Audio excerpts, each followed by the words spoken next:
خوش آمدید۔ آج کی اس خاص گفتگو میں ہم اردو گرامر کے ایک ایسے راز پر بات کریں گے جو اکثر طلباء کو تھوڑا پریشان کر دیتا ہے۔ جی ہاں، ہم بات کر رہے ہیں تذکیر و تانیث یعنی مذکر اور مؤنث کی۔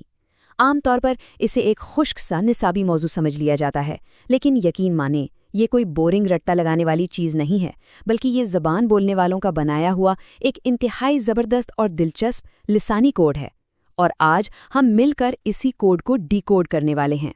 تو چلیں سیدھے اصل بات پر آتے ہیں۔ کبھی اس بات پر غور کیا ہے کہ ہم ہمیشہ یہی کیوں کہتے ہیں کہ میرا قلم ٹوٹ گیا، مگر گیند کے لیے کہتے ہیں میری گیند گم ہو گئی؟ آخر ایک بے جان قلم کو مذکر اور بے جان گیند کو مؤنث کس نے بنا دیا؟ بھائی، اس دلچسپ سی لسانی پہیلی کا جواب اردو زبان کی گہرائیوں میں چھپا ہے، اور آج ہم اسی کو سمجھیں گے۔ آج کے ہمارے اس سفر کا روڈ میپ بہت سادہ سا ہے۔ ہم اسے 5 حصوں میں دیکھیں گے۔ پہلے بنیادی تصور، پھر حقیقی اور غیر حقیقی جنس کا فرق، اس کے بعد وقت اور کائنات کے اصول، پھر زبانیں، دھاتیں اور اشیاء، اور آخر میں گرامر کی وہ دلچسپ مستثنیات جو اکثر امتحانات میں سر چکرا دیتی ہیں۔ تو آئیے شروعات کرتے ہیں اپنے پہلے حصے سے، یعنی اس ساری معاملے کا بنیادی تصور آخر ہے کیا؟ دیکھیں، اردو زبان کی جڑیں عربی اور فارسی میں بہت گہری ہیں۔ یہاں ایک بہت ہی بنیادی اصول چلتا ہے کہ ہر اسم کی کوئی نہ کوئی جنس ضرور ہوتی ہے، چاہے وہ جاندار ہو یا کوئی بالکل بے جان چیز۔ مذکر سے مراد سیدھا سا ہے کہ وہ اسم نر یعنی میل کو ظاہر کرے، اور مؤنث کا مطلب ہے کہ وہ مادہ یعنی فیمیل کو ظاہر کرے۔ اصل کمال تو جملہ بناتے وقت اس جنس کا بالکل ٹھیک استعمال کرنا ہی ہے۔ اب ہم آتے ہیں اپنے دوسرے اور سب سے اہم حصے کی طرف، حقیقی بمقابلہ غیر حقیقی جنس کا فرق۔ یہ سمجھنا بہت ضروری ہے۔ دراصل یہاں 2 بالکل الگ تصورات کام کر رہے ہیں۔ پہلا ہے حقیقی تذکیر و تانیث۔ یہ تو بہت ہی آسان ہے کیونکہ اس کا تعلق سیدھا بائیولوجی سے ہے۔ ظاہر ہے جانداروں میں قدرتی طور پر نر اور مادہ کا فرق ہوتا ہے، جیسے لڑکا اور لڑکی یا بیل اور گائے، لیکن اصل کہانی شروع ہوتی ہے غیر حقیقی تذکیر و تانیث پر۔ بھئی، بے جان اشیاء میں تو نر اور مادہ کا کوئی حیاتیاتی چکر نہیں ہوتا، تو پھر جنس کیسے طے ہو؟ اس کا سارا دار و مدار اہل زبان کی روایت پر ہوتا ہے، یعنی صدیوں سے زبان بولنے والے کسی لفظ کو کیسے استعمال کرتے آئے ہیں، بالکل قلم اور گیند کی طرح۔ اور یہ سامنے موجود حوالہ اس بات کو بڑی خوبصورتی سے واضح کرتا ہے کہ لسانی ماہرین نے بے جان اشیاء کی اس پیچیدہ دنیا کو کس طرح باقاعدہ منظم کیا ہے۔ دیکھیں، غیر حقیقی تذکیر و تانیث کوئی اندھا تکا نہیں ہے، بلکہ اس کے باقاعدہ اصول لکھے گئے ہیں تاکہ اسے سمجھنا آسان ہو سکے۔ چلیے ذرا ان میں سے کچھ بڑے اور اہم اصولوں پر نظر ڈالتے ہیں۔ آگے بڑھتے ہیں تیسرے حصے کی طرف، جہاں ہم وقت اور کائنات سے جڑے قواعد کے اصولوں کو ڈی کوڈ کریں گے۔ اگر ہم وقت کے پیمانوں اور ہماری اس وسیع کائنات کی بات کریں تو ایک بڑا ہی سیدھا سا اصول نظر آتا ہے۔ عموماً تمام دنوں اور مہینوں کے نام مذکر ہوتے ہیں۔ پیر، منگل ہوں یا مارچ اپریل، یہ ہمیشہ مذکر کے طور پر ہی بولے جاتے ہیں۔ اور تو اور آسمان پر چمکنے والے ستارے اور سیارے جیسے سورج، چاند یا مریخ، یہ سب بھی اردو گرامر میں مذکر ہی مانے جاتے ہیں۔ لیکن ٹھہریے ذرا، گرامر کی دنیا میں مستثنیات یعنی ایکسیپشنز نہ ہوں، بھلا یہ کیسے ہو سکتا ہے؟ اور سچ پوچھیں تو امتحانات میں ایگزامینر کے یہ سب سے پسندیدہ سوالات ہوتے ہیں۔ دنوں کی بات کریں تو جمعرات وہ اکلوتا دن ہے جو مؤنث ہے، اور پوری کائنات کے سیاروں میں وہ سیارہ جس پر ہم خود رہتے ہیں یعنی ہماری اپنی زمین، وہ مؤنث ہے۔ بالکل اسی پیٹرن کو لے کر اگر زمین کے بڑے جغرافیائی خد و خال کی بات کریں تو وہ بھی عموماً مذکر کی کیٹیگری میں آتے ہیں۔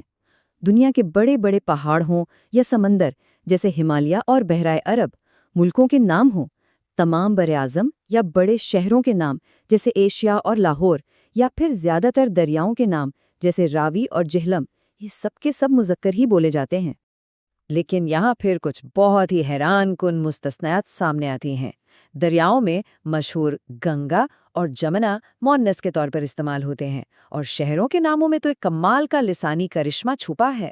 اگر ہندوستان کے دارالحکومت کو دلی پکارا جائے تو یہ مؤنث بولا جائے گا، مگر جیسے ہی اسے تھوڑے سے مختلف تلفظ کے ساتھ دہلی کہا جائے تو قواعد کے لحاظ سے یہ فوراً مذکر بن جاتا ہے۔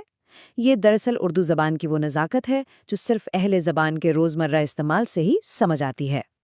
اب ہم چلتے ہیں اپنے چوتھے حصے کی جانب، قدرتی دنیا سے نکل کر ذرا انسان کی بنائی ہوئی چیزوں جیسے زبانوں، دھاتوں اور اشیاء کو دیکھتے ہیں۔ انسانی تہذیب اور ثقافت سے جڑی زیادہ تر چیزیں بڑے آرام سے مؤنث کے خانے میں فٹ ہو جاتی ہیں۔ دنیا میں بولی جانے والی تمام زبانیں، چاہے اردو ہو، عربی ہو یا پنجابی، مؤنثی سمجھی جاتی ہیں۔ اسی طرح دن بھر کی تمام نمازیں جیسے فجر، ظہر اور مغرب مؤنث ہیں، اور تو اور آسمانی کتابوں کے نام جیسے تورات، زبور اور انجیل بھی مؤنث ہی کہلائے جاتے ہیں۔ مگر یہاں تھوڑی سی احتیاط لازمی ہے۔ کتابوں کے اصول میں قرآن مجید مذکر ہے۔ ہم ہمیشہ یہی کہتے ہیں کہ قرآن مجید پڑھا گیا، اور بالکل اسی طرح نمازوں کے اصول میں نماز جنازہ مذکر کے طور پر استعمال ہوتا ہے۔ جو طلباء قواعد پر عبور حاصل کرنا چاہتے ہیں، ان کے لیے ان خاص الفاظ کو ذہن نشین کرنا بالکل ناگزیر ہے۔ اب اگر بھاری دھاتوں اور قیمتی پتھروں کا ذکر کیا جائے تو اردو زبان کا ایک عمومی اصول انہیں مذکر قرار دیتا ہے۔ سونا، لوہا، تانبا، پیتل اور قیمتی ہیرا، یہ تمام کے تمام بھاری بھرکم الفاظ جملوں میں پوری شان سے مذکر کا کردار ادا کرتے ہیں۔ اور ہاں، دھاتوؤں کی اس دنیا میں بھی ایک چمکدار سی ایکسیپشن موجود ہے۔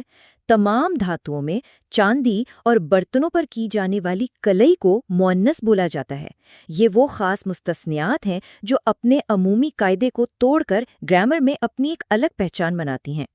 اور اب ہم پہنچ چکے ہیں اپنے آخری اور شاید سب سے دلچسپ 5ویں حصے پر، الفاظ کی ساخت اور قواعد کی وہ مستثنیات جو تھوڑی سی غیر متوقع ہیں۔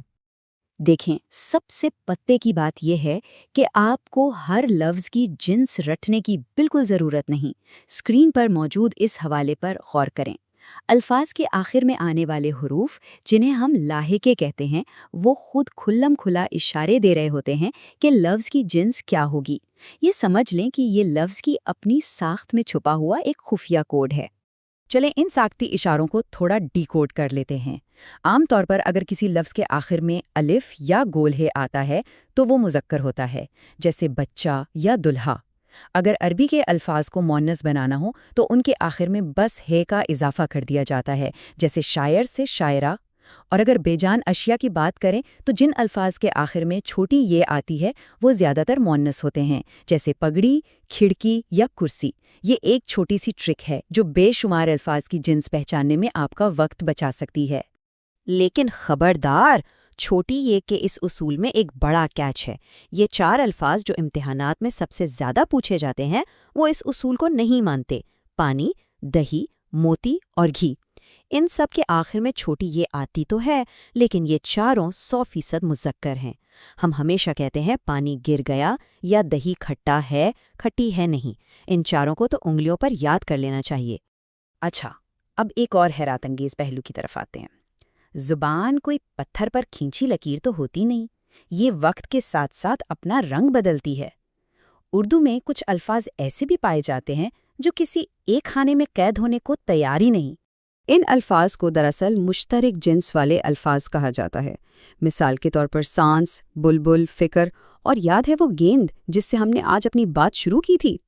اہل زبان ان الفاظ کو اپنی مرضی سے کبھی مذکر اور کبھی مؤنث دونوں طرح سے استعمال کرتے آئے ہیں۔ آپ نے شاعری میں سانس ٹوٹ گیا بھی سنا ہوگا، اور عام بول چال میں سانس چل رہی ہے ابھی۔ یہی تو اس زبان کی لچک اور خوبصورتی ہے۔ تو یہ تھا ہمارا آج کا سفر۔ امید ہے اب تک یہ بالکل واضح ہو چکا ہوگا کہ تذکیر و تانیث صرف طوطے کی طرح الفاظ رٹنے کا نام ہرگز نہیں ہے، بلکہ یہ ایک پورا منطقی اور ثقافتی نظام ہے جو اردو کو اس کی منفرد شکل دیتا ہے۔ اصولوں اور مستثنات کا یہ کھیل سچ میں بہت مزیدار ہے۔ ذرا سوچئے، اگر گرامر کے ان بظاہر سادہ سے اصولوں میں اتنی گہرائی اور تاریخ چھپی ہے، تو اردو زبان کے اس وسیع سمندر میں ابھی مزید کتنے راز ہوں گے جو ہماری توجہ کے منتظر ہیں۔ بس سیکھنے کا یہ زبردست سفر اسی طرح جاری رکھیے گا۔